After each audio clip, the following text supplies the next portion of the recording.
देखो क्वेश्चन आपसे, ऐसे क्वेश्चन आपको एग्जाम में पूछे जाते हैं, एसएससी एग्जाम्स में बहुत बार पूछे गए हैं क्वेश्चन ध्यान से देखो। क्वेश्चन करा है a person sold 2 article at same selling price. Selling price क्या है, दोनों आर्टिकल का सेम है, आरएस कितना 8400 रुपए। ठीक है, क्वेश्चन ये कह रहा है, जो क्वेश्चन कर रहा है उसके अंदर देखो ध्यान से। क्वेश्चन ये कर रहा है हमसे कि कोई ए पर्सन 2 आर्टिकल को बेचता है सेम सेलिंग प्राइस पे, जिसका दाम कितना है 8400 ईच। हर एक का, एक का 2 आर्टिकल है यानी दोनों का अलग अलग 8400 रुपए दाम है। एट द फर्स्ट आर्टिकल, देखो क्वेश्चन करा है कि eight the first article he got 12.5% loss. पहला आर्टिकल को बेचा तो उसे इतना रुपए का लॉस हो, इतना परसेंट का लॉस हुआ। At what percent he would to sell second article to get overall no profit no loss। कह रहा है कि पहले आर्टिकल को बेचता है तो उसको 12.5% का लॉस होता है, तो दूसरे आर्टिकल को कितना परसेंट में कितना परसेंट प्रॉफिट में बेचे। पहले में लॉस हो गया तो दूसरे को कह रहा है कितना प्रॉफिट परसेंट में बेचे ताकि उसको overall no profit no loss, ना तो उसको प्रॉफिट हो ना ही लॉस हो। क्वेश्चन हिंदी में समझा देता हूं। कोई व्यक्ति प्रत्येक 2 वस्तुओं को इतने रुपए में बेचता है, पहली वस्तु पर उसे इतना परसेंट की हानि होती है तो दूसरी वस्तु को कितने प्रतिशत लाभ पर बेचे ताकि उसे कुल सौदे में ना तो लाभ हो और ना ही हानि हो। तो देखो पहले हम बेसिक अप्रोच करेंगे, बेसिक अप्रोच के बाद हम आपको इसको यूज करेंगे शॉर्ट अप्रोच से, जो हम अभी तक करते आए हैं। तो पहले बेसिक, क्यों मैं बेसिक करा रहा हूं, क्योंकि बेसिक इज मस्ट। आपकी बेसिक अगर स्ट्रांग हो गई ना, जैसे देखो ये मकान है हमारे पास, अगर मकान में ये पिलर लगे हुए हैं, अगर ये पिलर मजबूत हो गया ना, अगर ये पिलर मजबूत है तो इस मकान पे कितना भी मकान ऊपर खड़ा कर लो, कितना भी फ्लोर बना लो, वो गिरेगा नहीं। लेकिन अगर आपने मकान है, आपकी पिलर ही कमजोर है ना, ये पिलर कमजोर है, तो आप कितना भी इस पे बिल्डिंग बना लो वो टिकेगा ज़्यादा देर तक नहीं। तो इसीलिए मैं आपको बता रहा हूँ कि ऐसे क्वेश्चन को पहले आपको बेसिक अंडरस्टैंडिंग होनी भी चाहिए कि क्या कर रहा है। तो देखो बेसिक अंडरस्टैंडिंग के लिए 12.5% का मतलब कितना होता है 1/8, आपको पता है। कंडीशन नहीं दिया हुआ है तो ये क्या होता है, सीपी लॉस है यानी माइनस, यानी सीपी इज टू एसपी, यानी 8 रुपए का सामान था, 1 रुपया का लॉस हो गया, यानी 8 यूनिट सीपी थी तो 1 रुपया का लॉस, यानी 1 यूनिट का लॉस यानी 7 रुपए हो, 7 यूनिट हो गए। अब क्वेश्चन ध्यान से देखो, क्वेश्चन ध्यान से देखना है यहाँ पे, उसके बाद आपको समझ में आ जाएगा। देखो क्वेश्चन क्या कर रहा था कि सेम सेलिंग प्राइस इतना, यानी फर्स्ट ये आर्टिकल था फर्स्ट, इसको बेच कितने पे रहा है 8400 पे, तो कितना गुना है 12 7 84 1200, तो उसका कॉस्ट प्राइस निकल गया 1200, यानी कॉस्ट प्राइस अगर ये 1200 गुना है तो ये भी 1200 गुना, 12 8 96 9600, यानी कॉस्ट प्राइस 9600 और सेलिंग प्राइस है कितना, देखो सीपी है 9600 और सेलिंग प्राइस कितना है 8400, तो लॉस कितने का हो गया, लॉस का मतलब क्या हो गया, खरीदा है और बेचा इतने में, घाटे का कितना लगा, घटा दूं इसमें से, तो घटा दूंगा तो 0 0, ये कितना हो गया 8, यानी 800 रुपए का उसको क्या हुआ लॉस हो गया। अब ध्यान दो नेक्स्ट, अब आगे पॉइंट आता है, क्वेश्चन ध्यान से देखो। अब क्वेश्चन, ये फर्स्ट आर्टिकल की बात थी, अब क्वेश्चन कर रहा है कि सेकेंड आर्टिकल को कितना परसेंट लाभ पर बेचे ताकि उसको सौदे में ना तो प्रॉफिट हो ना ही लॉस हो। तो बताओ सेलिंग प्राइस उसका सेकेंड आर्टिकल का भी कितना है 8400 है, कोई दिक्कत नहीं है। देखो यहाँ यहाँ पे अगर मैं घटाऊं तो कितना हो गया 12 8 6 14, मैंने गलती कर दिया, 6 में से 4 गया 2 और ये कितना हो गया 1200, यानी 1200 रुपये का लॉस हुआ। अब ये बताओ ध्यान से रखो, अगर सेलिंग प्राइस इतना है, अगर पहले आर्टिकल को बेचा 1200 रुपया का लॉस हुआ, तो क्वेश्चन में करा ना तो प्रॉफिट हो ना ही लॉस हो, यानी कि अगर यहाँ पे लॉस सोचा, लॉस हो गया तो उसको क्या करेगा 1200 रुपया का प्रॉफिट में बेचना चाहेगा, क्योंकि हमें क्वेश्चन में क्या है कि ना तो कितना परसेंट में बेचे कि उसको ना तो प्रॉफिट हो ना ही लॉस हो। अगर यहाँ उसको लॉस रुपया 1200 रुपया का लॉस है तो चाहेगा इस लॉस की भरपाई करना, यानी सेकेंड आर्टिकल को 1200 रुपया प्रॉफिट में बेचेगा। अब तो परसेंटेज ज्ञात करना है, प्रॉफिट परसेंट ज्ञात करना है, तो देखो सेलिंग प्राइस निकल जाएगी यहाँ से, सॉरी कॉस्ट प्राइस, हमें पता है ना क्या होता है हमें पता है सीपी। देखो एक सेकेंड, मैं यहाँ से आपको इरेज कर देता हूँ। देखो हमें पता है कि प्रॉफिट क्या होता है, प्रॉफिट होता है एसपी माइनस सीपी, तो प्रॉफिट दिया हुआ है 1200 एसपी कितना दिया हो 8400 माइनस सीपी, तो इसमें से इसको घटा लूँ, इसको इधर लेके जाऊँ, इसको इधर, यानी इन दोनों में से कम कर लूँ तो सीपी निकल जाएगा, तो 002 और ये कितना बचा 7200, यानी 7200 सीपी आ गया। आपको परसेंटेज प्रॉफिट निकालना है सेकेंड आर्टिकल का, तो प्रॉफिट कितना है 1200, कितने में से, हमेशा सीपी पे निकाला जाता है परसेंटेज, तो 7200 और परसेंटेज के लिए क्या कर देंगे 100, 2 जीरो से 2 जीरो, 12 छक्के 72।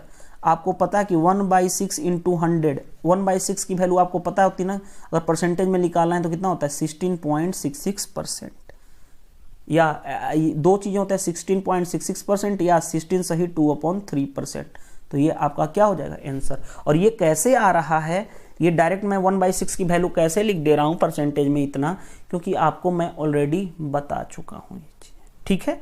परसेंटेज अगर आप देखे होंगे तो ये तो रहा बेसिक अप्रोच। हम शॉर्ट अप्रोच करेंगे, वो भी लॉजिकल है, वो भी कॉन्सेप्ट है। देखो कितना आसानी से हम कर सकते हैं ऐसे क्वेश्चन को, ध्यान से देखो। रेशियो मेथड जो हम हमेशा अभी तक फॉलो करते आए हैं, देखो कैसे करेंगे। पहले आर्टिकल में कितना परसेंट का लॉस हो रहा है 12.5%, मतलब 1/8 का ये हो रहा है, यानी कि माइनस, लॉस का मतलब माइनस, यानी सीपी है और दूसरा क्या है एसपी है। ये बताओ पहले 8 का सामान था, उसको 1 रुपये का 1 का लॉस होया, यानी कितना में 7 में बेचा। अब ध्यान रखो, यहाँ पे ध्यान यही देना है, सोचो 8 का सामान था, 7 में 8 यूनिट कॉस्ट प्राइस थी, 7 यूनिट सेलिंग प्राइस, कितने का लॉस हुआ 1 यूनिट का लॉस हुआ, क्योंकि लॉस क्या होता है, लॉस होता है सीपी माइनस एसपी। अब बताओ यहाँ लॉस हो रहा है, अब क्वेश्चन ध्यान से देखो, सेलिंग प्राइस क्या है, हर एक केस में सेम है, तो सेलिंग प्राइस 7 है, तो यहाँ भी सेकेंड आर्टिकल, ये फर्स्ट आर्टिकल था, ये सेकेंड आर्टिकल का भी सेलिंग प्राइस क्या हो जाएगा 7 ही होगा, क्योंकि क्या है सेम है, क्वेश्चन में मेंशन है तो सेम है। अब देखो इस वाले में अगर 1 रुपया का लॉस हो रहा है, तो यहाँ वाले आर्टिकल में 1 रुपया का बेनिफिट लेगा, तभी तो, अगर देखो पहले लॉस हो गया तो दूसरा उसी लॉस को भरपाई करेगा, तभी तो क्वेश्चन में करा कि नो प्रॉफिट नो लॉस, यानी कि इधर अगर उसको 1 रुपया का लॉस हुआ है तो इधर उसको 1 रुपया का बेनिफिट होना चाहिए, तभी तो overall no profit no loss होगा। यानी कि क्या, कितना में खरीदा होगा 6 यूनिट में खरीदा होगा, तभी तो 1 रुपये का बेनिफिट होगा, तो 7 रुपये में बेचेगा। क्यों मैं ये +1 लिखा हूँ, क्योंकि यहाँ पे उसको 1 यूनिट का लॉस हो रहा है, तो यहाँ पे भरपाई करने के लिए वो 1 यूनिट का प्रॉफिट करेगा, क्योंकि क्वेश्चन में कह रहा है कि नो प्रॉफिट नो लॉस, इधर लॉस हुआ तो इधर प्रॉफिट 1 का करेगा, तभी तो वो होगा कि नो प्रॉफिट नो लॉस। तो बताओ कि 7 रुपये में वो बेचा, यानी कितने का खरीदा होगा 6 रुपये में। अब ध्यान से देखो क्वेश्चन क्या कह रहा है, हमें क्वेश्चन क्या निकालना है, वो चीज़ इंपॉर्टेंट है। अब देखो यहाँ पे इसी क्वेश्चन में कराना, सेकेंड आर्टिकल को कितना परसेंट में बेचे, बताओ प्रॉफिट कितना का हुआ 1 का, प्रॉफिट परसेंट निकाल दें, प्रॉफिट परसेंट 1, कितना का प्रॉफिट हुआ 1 यूनिट का, कितने में से 6 इंटू क्या 100, बस डायरेक्टली आप 16.66%, ये क्या हो गया आंसर। हम इसका यूज ही नहीं करें, सेम का मतलब क्या हो गया 7 यूनिट, तो 7 यूनिट बना दें। इतना आसान है, ओरली क्वेश्चन है, और ऐसे क्वेश्चन आपको एसएससी एग्जाम्स में पूछे गए हैं, और पूछे गए हैं एक्चुअल क्वेश्चन है, और ऐसे क्वेश्चन में लोग फंस जाते हैं। तो इसीलिए मैंने बोला बेसिक अप्रोच भी आना चाहिए और ये भी अप्रोच आना चाहिए। नेक्स्ट क्वेश्चन देखते हैं, नेक्स्ट क्वेश्चन को अब इसी अप्रोच से करेंगे। देखो क्वेश्चन क्या कर रहा है, a person sold 2 article at the same selling price, at the first article he got 20% profit, and what the loss percent he would to sell the second article to get overall, यहाँ पे second article लिखना, to overall no profit no loss। कह रहा है question कर रहा है, कोई व्यक्ति 2 वस्तुओं को समान विक्रय मूल्य पर बेचता है, पहली वस्तु पर उसे 20% का लाभ होता है। पहले फर्स्ट आर्टिकल पे 20% का लाभ, 20% का मतलब कितना होता है 1/5, लाभ परसेंट मतलब प्रॉफिट का मतलब प्लस, यानी सीपी कितना था पहले 5 था, अब एसपी कितना हो गया 1%, 1 यूनिट का प्रॉफिट हो रहा है, नहीं 6, 5 से बढ़ के 6 हो गया। आगे देखो ध्यान से, कह रहा है सेकेंड आर्टिकल, ये फर्स्ट आर्टिकल की बात है, सेकेंड दूसरी वस्तु को कितने % हानि पर बेचा जाए ताकि उसे सौदे में ना तो लाभ हो ना ही हानि हो। तो देखो सेलिंग प्राइस सेम है ना दोनों केस में, तो सेलिंग प्राइस अगर इधर 6 यूनिट है तो ये भी क्या होगा 6 यूनिट। अब ध्यान से देखो यहाँ पे 1 यूनिट का क्या हो रहा है प्रॉफिट, तो यहाँ पे उसको 1 यूनिट का लॉस होना चाहिए। क्यों लॉस होना चाहिए, क्योंकि 1 यूनिट का लॉस क्यों होना चाहिए, क्योंकि इधर उसको प्रॉफिट मिला तो इधर लॉस पे बेचेगा, क्योंकि ओवरऑल उसको नो प्रॉफिट नो लॉस चाहिए। यानी कितने का सामान खरीदा होगा, 7 का सामान खरीदा होगा, तभी तो 6 में बेचेगा, तो 1 यूनिट का लॉस होगा। अब हमें लॉस परसेंट निकालना है, लॉस परसेंट सेकेंड आर्टिकल का। तो सेकेंड आर्टिकल ये है, लॉस कितना का लॉस हुआ, 1 यूनिट का, कितने में से, 7 में से, इंटू क्या 100 परसेंटेज में करना है। तो अब 1/7 को आपको परसेंटेज में मैंने बताया था, क्या लिख सकते हैं डायरेक्ट 1/7 को परसेंटेज में 14.28% या 14 सही 2/7%। और ये कैसे आ रहा है, ये आप परसेंटेज में देखो, क्योंकि मैं ऑलरेडी बताया था कि 1 से लेके याद रखना पड़ेगा और इसके लॉजिक भी बताए थे। तो 14.28% लिख लो या 14 सही 2/7%। तो ये दोनों क्या हो जाएंगे, आंसर। दोनों का मतलब एक ही है, ठीक है। तो ये आपका 1 लाइन का क्वेश्चन होता है, ऐसे क्वेश्चन आप आसानी से कर सकते हो। नेक्स्ट क्वेश्चन देखो, नेक्स्ट क्वेश्चन भी अच्छा क्वेश्चन है और ये आपको मेंस में पूछा हुआ क्वेश्चन है, ऐसे क्वेश्चन मेंस में पूछा जाता है। देखो क्वेश्चन क्या कर रहा है, a person sold 2 article at the same selling price. वही चीजें सेलिंग प्राइस क्या है, सेम है। At the first article he got 15% profit. पहले आर्टिकल को बेचा तो 15% का प्रॉफिट हुआ। He sold the second article in that way so that overall will got no profit no loss. कह कि सेकेंड आर्टिकल को किस वे से बेचे, किस ढंग से बेचे कि उसको overall no profit no loss हो। बट क्वेश्चन में कह रहा है the difference between CP of both the article are 300। कह रहा है दोनों केस, दोनों का क्रैमुल का डिफरेंस, जिसको कॉस्ट प्राइस का, दोनों आर्टिकल के कॉस्ट प्राइस का डिफरेंस कितना है, 300 है। तो find the CP of both article. तो दोनों का क्रैमुल, जिसको हिंदी में बोलते हैं, हिंदी में क्रैमुल ज्ञात करें और इंग्लिश में बोलेंगे कॉस्ट प्राइस ज्ञात करें। कोई व्यक्ति प्रत्येक 2 वस्तुओं को समान विक्रय मूल्य पर बेचता है। पहली वस्तु को उसे 15% का लाभ होता है। 15% का मतलब कितना होता है, 3/20। अगर नहीं भी पता है तो 15% को लिख सकते हो 15/100। 5 से कटा लो तो 3/20। कितना का, 15% का क्या हो रहा है, लाभ हो रहा है, यानी प्लस, यानी सीपी और एसपी। बताओ सीपी कितनी थी, 20 यूनिट, लाभ 3 यूनिट का हुआ, यानी कितना, एसपी कितना हो गया, 23। यहां तक समझ में आ गया।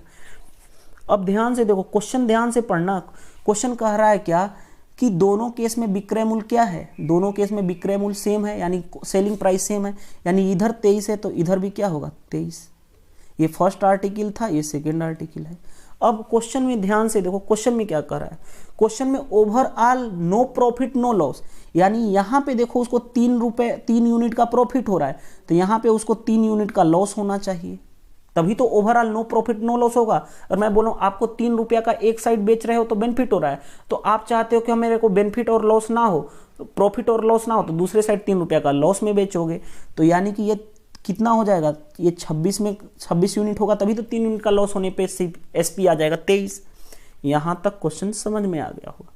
अब ध्यान से देखो क्वेश्चन क्या कह रहा है, क्वेश्चन क्या कह रहा है कि इस प्रकार बेचता है कि कुल सौदे में उसे ना तो प्रॉफिट ना तो हानि होती है अगर दोनों वस्तुओं के क्रयमूल्य का अंतर 300 है। देखो दोनों, यहाँ पे क्रयमूल्य का डिफरेंस कितना है, यहाँ पे देखो क्रयमूल्य का डिफरेंस कितना है, 6 यूनिट, 20 और ये 6 है, 6 यूनिट की वैल्यू क्वेश्चन में गिवन है, 6 यूनिट की वैल्यू क्वेश्चन में गिवन है, कितना है 300। तो 1 यूनिट की वैल्यू कितनी हो गई, 50। 1 यूनिट की वैल्यू 50 रुपए। तब क्वेश्चन देखो, सीपी फर्स्ट का सीपी, दोनों का सीपी 20 यूनिट, तो 20 इंटू क्या 50। 1 यूनिट की वैल्यू 50 रुपए, तो 20 यूनिट की 20 इंटू 50 यानी 1000। इसकी कितनी है, 26 यूनिट है सेकेंड वाले का, तो 26 इंटू 50 यानी 26 इंटू 50, 6 5 30, 5 दूनी 10 13, यानी फर्स्ट आर्टिकल का सीपी आ गया 1000 और सेकेंड आर्टिकल का सीपी कितना आ गया 1300। तो 1 लाइन का क्वेश्चन और मेंस में पूछे हुए क्वेश्चन है, तो ऐसे क्वेश्चन को हम बहुत ही आसानी से डील कर सकते हैं, ठीक है।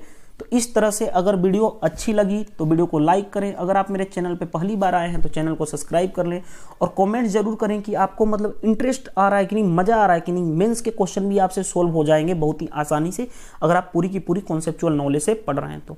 Thank you, bye bye. हम नेक्स्ट पार्ट लाते हैं क्योंकि हमारा डेली का काम है 3 अर्थमेटिक की वीडियो और 2 एडवांस मैथ की। तो ये दो वीडियो तो मैंने प्रोवाइड कर चुका अर्थमेटिक का, 3rd आने वाला है। Thank you, bye bye.